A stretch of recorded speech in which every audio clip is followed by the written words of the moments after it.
Brexit, l'idée d'un nouveau référendum fait son chemin au Royaume-Uni après 2 ans de querelles gouvernementales et autres dissensions parlementaires sur le Brexit. L'idée que seul un nouveau référendum pourra trancher sur l'avenir du pays fait son chemin au Royaume-Uni. L'ancienne ministre de l'Education Justine Greening est devenue lundi l'un des plus influents soutiens à l'organisation d'un tel scrutin, connu sous le nom de « People's Vote », le vote populaire, et qui, petit à petit, rallie de plus en plus de partisans. La seule façon de sortir de l'impasse, c'est de retirer la décision finale sur le Brexit des mains des politiciens, et de la rendre au peuple, a déclaré la députée conservatrice dans le Times.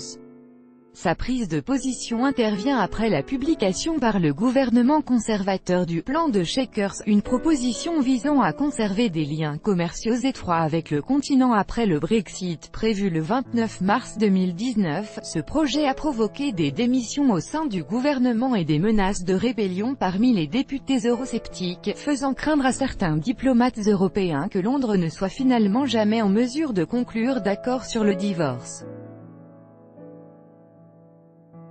L'ex-premier ministre britannique Tony Blair à New York, le 18 septembre 2017. Copyright Getty Images North America. Paul Morigi, fervent défenseur de l'Union européenne, l'ancien premier ministre travailliste Tony Blair a donné de la voix ce week-end pour réclamer lui aussi un nouveau vote, affirmant que l'exécutif n'aurait jamais le soutien nécessaire pour mettre en œuvre son plan de Chequers. Nous sommes coincés.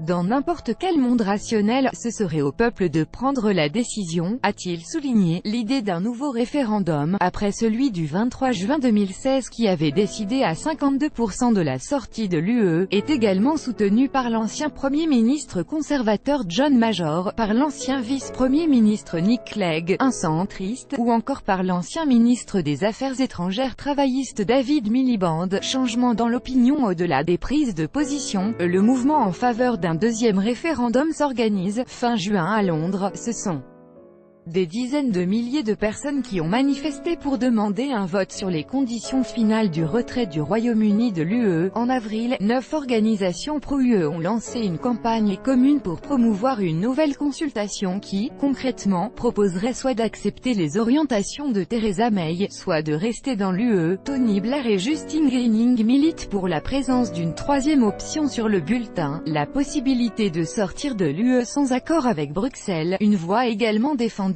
par certains brexiteurs purs et durs.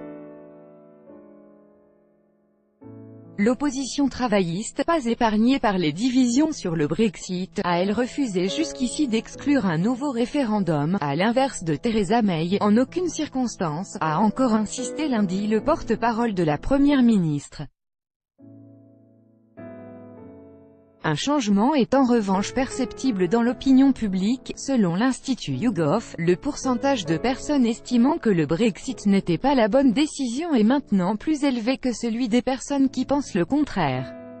Certains opposants à un nouveau référendum commencent aussi à penser qu'il pourrait s'agir de la solution idoine pour sortir de l'état de crise quasi quotidienne dans lequel se trouve l'exécutif britannique.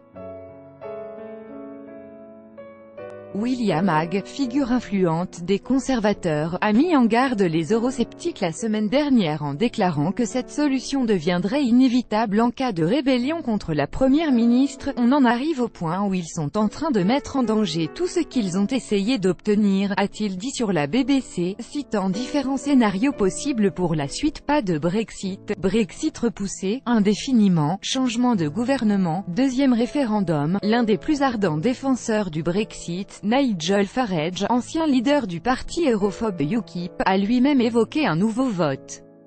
Misant sur une confirmation du Brexit, il a estimé que cela permettrait de réduire au silence les jérémiades des uns et des autres, avant de faire machine arrière. Tout droit de reproduction et de représentation réservé. Copyright 2018, Agence France Presse.